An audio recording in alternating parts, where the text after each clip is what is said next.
quit. I could help you. He can help you with that one. I'm going to call this meeting to order. Yes, sir. Thank you, Pat. Yes, sir. I knew you were my friend. Yes, sir. All right, calling the workshop to order here on this Friday morning. Glad to see everybody here this morning. A lot of good turnout with the citizens. Let's see. Let's go to item number 9 and start here with new business. I don't think there's any reason to go through the consent agenda or any of that stuff. So, number 9, discussion and possible approval of change order number 7 of task order number 1-2018-FRS-Hurricane Michael, Lynn Haven by city consultant Tetra Tech Inc. And this is the city manager. Oh, I don't have anything to say. I just think it's funny how. Right. Oh, okay. No, this is, of course, you know, our consultants are Tetra Tech, and there's still some money left on their original contract. It's actually $162,000, and we want to go to our 7th task order to finish out, and hopefully they can see us through for the next of the year. We've made money stretch a long time. Normally, this doesn't, last for about, I guess, about six months. But we've been able to stretch it out almost a year, and them helping us get reimbursements and work through all of the FEMA projects.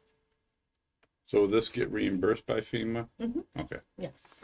Good. This is called Category Z in FEMA, which is category for administration management. So they went through the whole alphabet. Yes. Yes. Cool. Any other questions on Cat Z? Cat Z is a good thing. Helps us Yes, get it is. people to help us out through all this monumental task we're going through.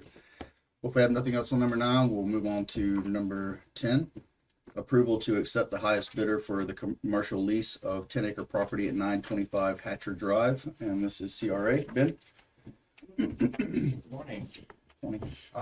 The city, or I was approached by 2 different business owners expressing an interest to lease this property, this 10-acre property off Hatcher Drive. The city owned this property for many years. It's fenced in, has 3-phase power to it. So in order to award this to a property owner, we had to advertise it actually. So we had it advertised in the News Herald twice to give everybody an equal opportunity to submit a bid. On the bid deadline, 1 offer was received, and that was from, I think, ACS Ventures. And so right now it's up to the city commission if the commission would agree to these proposed terms. They're offering to pay us $2,600 a month to lease the property. We have done this in the past, and then when Hurricane Michael came along, it just, things just kind of stopped. So Were they putting like construction equipment on there or something? Or? That's what I was wondering. yeah, most of the time some of their equipment will go there. Construction equipment, and I think also they've been talking about the option to have an asphalt plant there. This company actually has been using this property before. Bobby, where are you? When did they lease this property from us before? It was in the 90s. Okay. So it's basically a returning customer that wants to do the same type of operations again. I know you probably don't know the answer to this, but I saw it was purchased back in 1988. Do you know why they purchased it? Why the city purchased it? Yeah. I don't know, but the city purchased the entire section of land, so 640 acres. I think it was something to do with maybe wanting to have, I was thinking we might need to have some utilities or a treatment plant or Yeah, something. it was potentially that. We're going to make it a sewer plant. Oh, was that right? Yeah. Okay. I was just curious. This is up in South. Yes. Anybody else? No. All right. Thank you, Ben. Move on to number 11 here, final reading of Ordinance 1117, amending section 4.02.01 of the Unified Land Development Code, minimum lot area in the 1911 Historic Plat Overlay District. And this is Miss Amanda with the planning. Yes, so if you recall, at the last meeting, you had asked the city attorney if he could clarify some of the language in it, because there had been that question where it had said not an odd, the uneven number of lots, then they could split them a certain way. One of the citizens had a concern because he had an even number of lots, but he had 3 on one street and then 3 kind of, they were backing on to those on another street.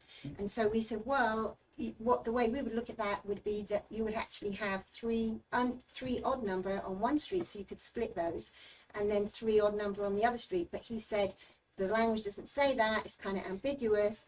And so Kevin made the changes that you can see. It was in color, it was in blue, but I don't know if you've printed it out in color so that you can see the changes clearly. But those changes are the changes that Kevin made, and then we took it back to the planning board, as you had all asked, and the planning board all voted to approve. And Kevin did mention to them that he thought it was up to you, of course, but perhaps you might not, now that it's taken so long and everybody knows about it and you've been considering it for this amount of time, not do that 1 year moratorium. And they were fine with it. They just approved the changes. Thank you, Amanda. I had a question on this one for actually our attorney. Sure. Because I know that when Kevin had spoken about this previously, I'm pretty sure he said it would have to go back to a first reading again, and yet we have it down as a final reading. So I want to make sure that because I know there's CRA boards and there's other people still wanting to get their opinion in there, so I'm just trying to get clarification on. And has this commission done a first reading on it already?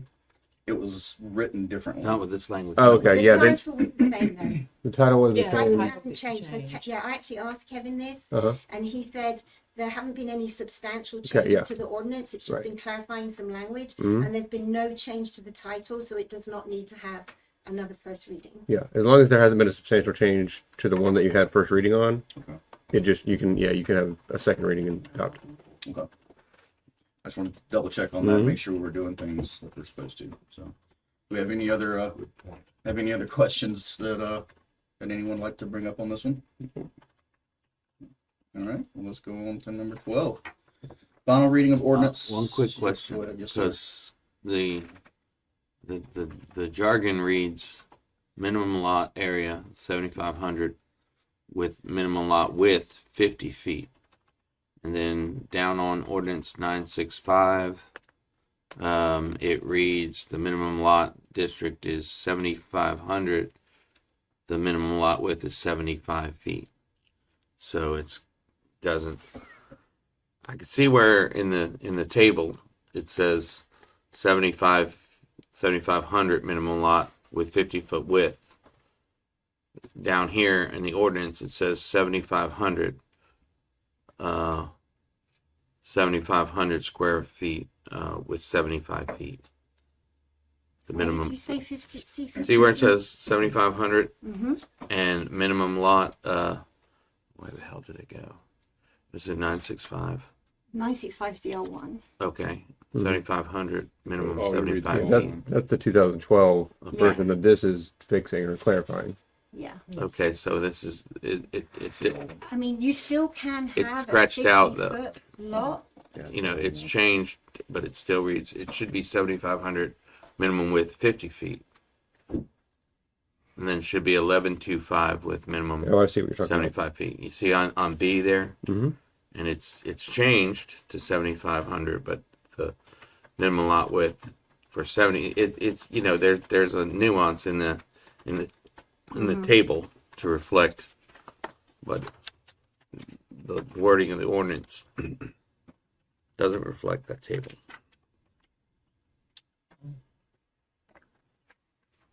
Tricky because Kevin's not here. I'm just wondering what comes before it. Well, I think the table in that piece that you're talking about is clarified by the the additional language is up here. Right. That allows for less than 75 feet width under certain conditions. Right. And that's what gets you to that 50 feet width. Right. The table, but the So if table. you go- See, the table says. So, Let's skip it yeah, the table says 50, but go back down. up or down. Yeah. So this language right here, Yes. I'm pretty sure reading that clarifies when you can get that 50-foot width, right? Because it says go up a little bit. A single family dwelling can be less than 75 feet in width under the following conditions, Okay. right? And that is what allows you to do that 50 feet if you meet those conditions. Now I'll go back and look at it and make sure that all of that stuff matches together Okay. before Tuesday and make sure that Yeah. 'Cause It the all- actual, it all the actual works minimum together? was supposed to go from 15,000 square to 11,250. right. And so you've got some conditions in here, right? So if you look at, go back to the new ordinance, and let's make sure that you guys are all actually comfortable with this, because I think it all works together, because that clause says a single family dwelling may be constructed on a parcel with less than 15,000 square feet or less than 70 feet width in lot under the following conditions. And one of them is the combined lots were assessed in the county tax rolls as a single parcel or an odd number of contiguous parcels, which is what y'all were just talking about Right. being able to split those lots into smaller units depending on the number of lots that you have assessed. So that's where if you only have one lot in that plat, that condition 3 under this ordinance, if you pass it, allows for that 50-foot width. Apparently I got that right. So, so the language all works together, assuming it is the language that you actually want to pass. Everybody got that? Judy, can you re-explain that to us, please? Yeah, we have the old, the new, the in between, the Yeah. 1,000 years ago. I don't. If there's so much stuff in there, It it's is. impossible for anybody to understand. It's what it is. it's lawyer's language all the way through. Well, we're very good at that. Yes, you are. I mean, the way I read it, it's fairly clear because your old version didn't account for all these special circumstances. This is much more lawyered for the purpose of when someone comes in and owns one of these lots, you have a very specific way to look at it and say you can do X or Y or you cannot do this. So that's, I mean, in general. Bottom line, we just don't want people building on top of each other. Correct. That's the whole idea. And I think it reaches that Well, you're the way it's written out right there. you had allowed for people to go less than 15,000. Now you're making it where only under certain circumstances you can build with a smaller lot. Right. And what we're doing here is just clarifying and spelling out what those circumstances are. No gray area. Yep. That's the Basically, idea. we have an odd number of lots. Yep. Cool. You good with that, Mr. Perno? Yeah, as long as everything's in the right place. You know, you don't want someone loopholing in on that Yep. because of there was a 75 where there should have been an 11.25. You know what I mean? Absolutely. Good deal. All right, then let's go to number 12. Final reading of Ordinance 1120, amending provisions of Chapter 46 of the Code of Ordinances relating to peddlers and solicitors. And this will be our attorney. Yeah, and I assume that you guys have read this already. You've heard it. You know, you're expanding the definition. This is closing loopholes, creating loopholes where we have to.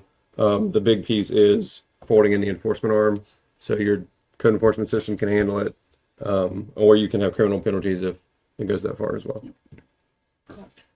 Love it. All right, number 13.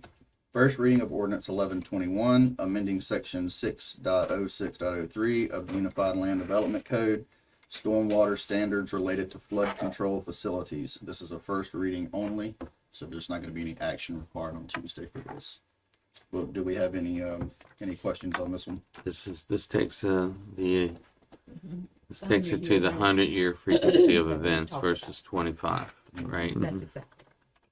And this, again, I just want to be clear that, because I got a phone call from a citizen who has a, has a opportunity with a piece of land in the city or whatever, and he wants to be clear. He said, because of it, if the definition changes, basically he has submitted a development order, but it hasn't gone before the planning board yet. But if this passes, he doesn't want it to be, because basically he's already submitted the development order, but it hasn't been approved. So it's kind of like in between. So if we pass this, He'll be fine. he'll be fine. Yes. Y'all hear that? He'll be fine. All right. Yeah, It sounds. he's already Yeah. submitted his development. Yeah, he's submitted, but not, it hasn't gone through the process. Yeah. What's the difference in size? I'm just curious. In the size of the retention pond area wise now versus 100-year. Got to be a depth issue too. I would think so. That's what I was What's the thinking. difference in land area of what we have now, for example, with a retention pond versus what in 100-year? Well, it's gonna 4 times. depend on the size of the development. Yes, it's a very true.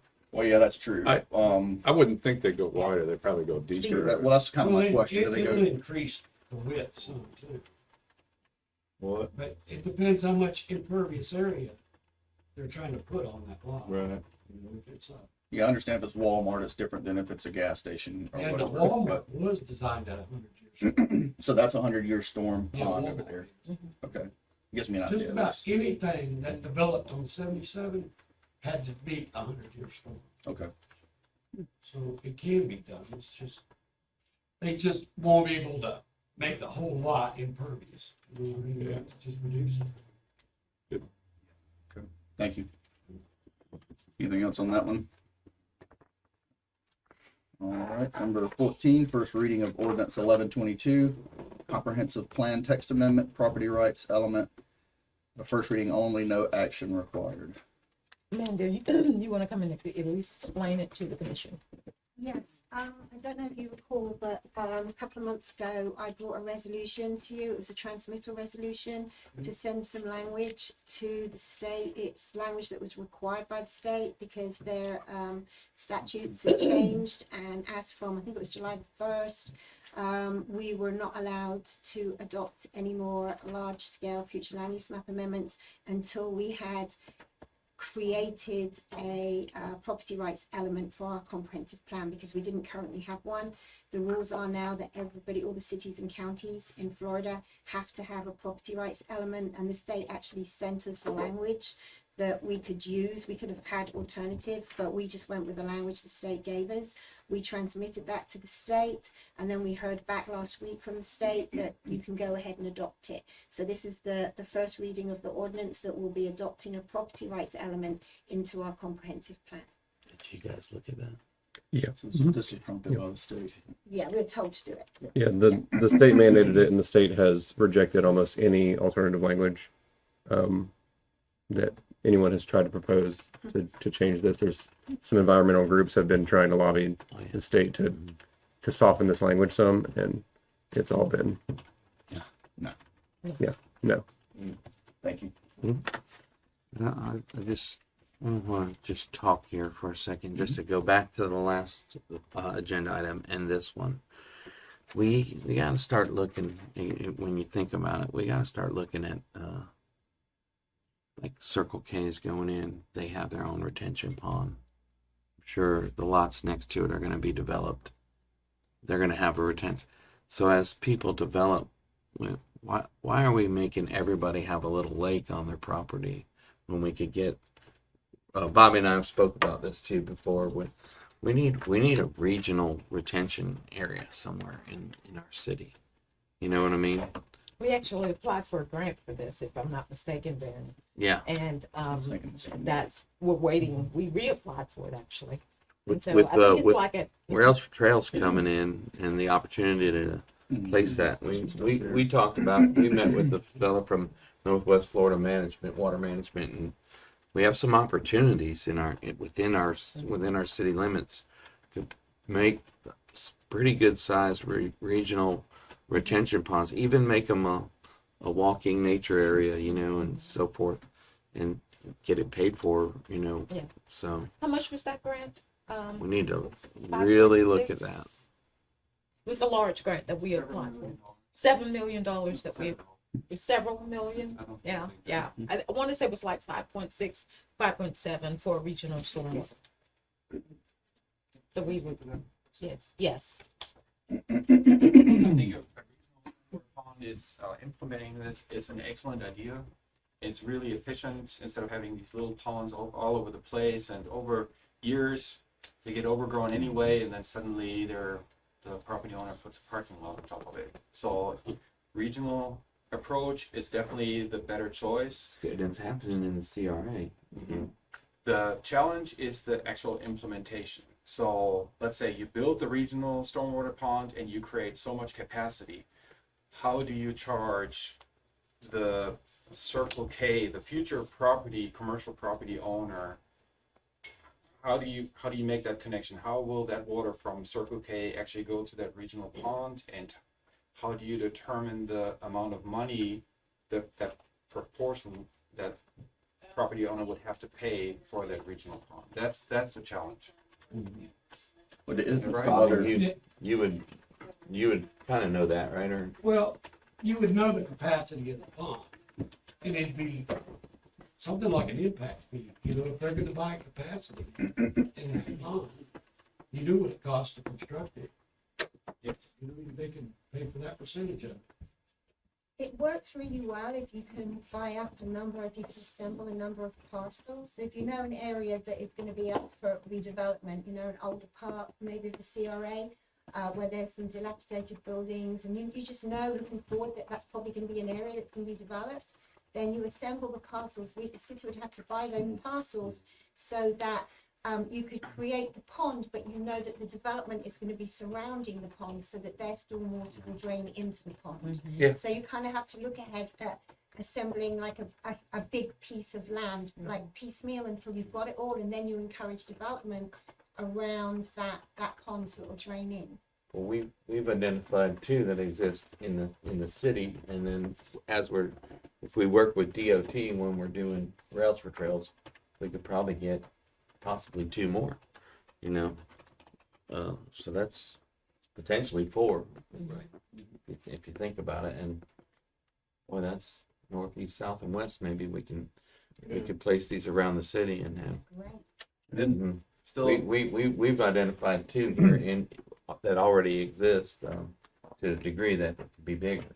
So Yeah, it'd be great if we could get that grant, because, I mean, just saying, we need to really look at this because you're potentially gonna have neighbors that are each gonna have a retention pond, and it's gonna be on Florida Avenue, where we want to develop Florida Avenue, but you know it's not gonna be in front on 77, you know. So it's, you know, do we want like little ponds all along Florida Avenue when we have, you know? No. We surely are thinking ahead, Commissioner. Yeah. Um, we surely are thinking ahead, and I can tell you that we have this discussion all the time. How do we make the land that we have work for us, and not have all of these pockets of retention ponds everywhere? And so that was one of the reasons we applied for this regional stormwater. Get it? But we surely will try. wasn't there a municipality in the news just the other day? Didn't they vote? One of the other cities, Parker or Callaway or somebody, just voted to do a big regional stormwater pond. Maybe we could get in touch with them and talk with them about some of the things they've learned after they go through the process. Let them make the mistakes. yeah, and I don't know if this would coincide with that, but I know a lot of my big concern, I think a lot of residents' concern is, you know, we've got so much development going on, and we're very limited on what we can do to slow development, because the state says we're a right development state. Yeah. And I don't know if this could coincide with that, where we've got some areas where like, yeah, we want to put maybe some retention. We just have opportunities. I just wanted to just mention it, bring it up. You know, I might not be here in a couple years, but you guys might be able to carry the torch, and Where you going? I don't know, you know, well, the clock's ticking. I got a year left, so, and this stuff takes a long time. Yeah. You just came in, You know what I mean? But if, you know, I'm just saying that it's stuff that you need to look at in the future for the future, or in the present for the future. Yeah. That really, and I mean, we you know, I'm not gonna. We had a meeting Friday with the fellow from Northwest Florida Water Management District, and you know, if things go right, we might be looking at a couple of areas that we can work on, and it potentially, you know, Bobby and Chris said it would have a huge impact on our stormwater to the good, you know. Yeah. So we're hoping that, you know, that and that this stuff can escalate to a project, you know. Like Bobby said, we went into a meeting, we came out with a project, right? Yeah. And that's always a good thing. So That's good. yeah. Good deal. All right, where are we at? We are number 15. Yep. Quince. First reading of ordinance 1123. ROW abandonment request from Mr. Kevin Wattenbarger, and he's acting as the elegant for Velma Osborne.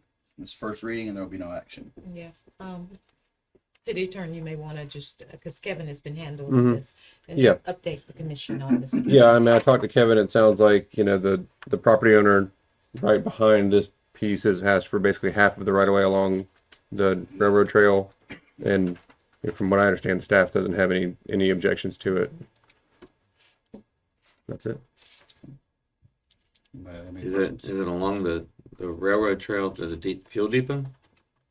I mean, you've got a See the survey picture. in your map. I don't know exactly where it is, other than what's in the agenda. It's It's 16th Street.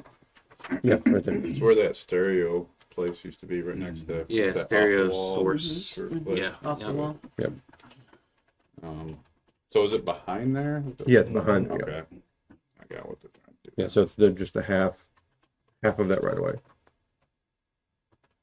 So we don't need it for anything, No, I'll check with no everybody. and- ditch or yeah. anything like that. No. Piece of dirt sitting in there. That's Okay. some land. Will what's left over be our Makes sense. responsibility? It's half. The that other right half there. is remain Yeah. ours, I guess. Yeah. So we'll have to maintain between there. Yeah, that little 15-foot strip will still be yours. You need that little. We'll run that So- robot through there. So there'll still be at least 15 foot, because that's the minimum, right? Yeah. Okay. Well, if we have nothing else, then meeting is adjourned.